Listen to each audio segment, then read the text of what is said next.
Recording studio Saharsa. हमरा छोड़ के दिलवा तोड़ के जाई छै रे यारबा, के पूछतई हमर हाल चाल। हमरा छोड़ के दिलवा तोड़ के जाई छै रे यारबा, के पूछतई हमर हाल चाल। अरे सोनिया संगे सोना हमर रहतै रे कोना, माले हमर जाय छै ससुराल। हेर सोनिया संगे सोना हमर रहतै रे कोना, माले हमर जाय छै ससुराल। हमरा छोड़ के दिलवा तोड़ के जाई छै रे यारबा, के पूछतई हमर हाल चाल।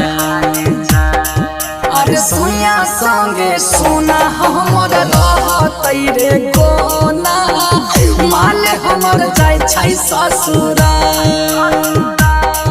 हेर सोनिया संगे सोना हमर रहतै रे कोना, माले हमर जाय छै ससुराल।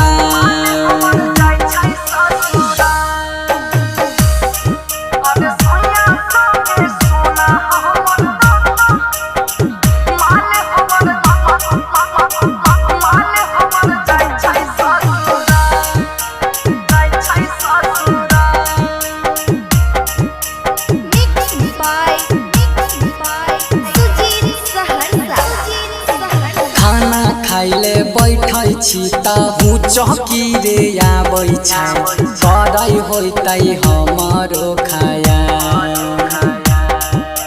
खाना खाइले बैठै छी ताहू चौकी रे आबै छै, करै होतै हमरो खाया। अरे सोनिया संगे सोना हमर रहतै रे कोना, माले हमर जाय छै ससुराल। हेर सोनिया संगे सोना हमर रहतै रे कोना, माले हमर जाय छै ससुराल। Radhika recording studio Saharsa.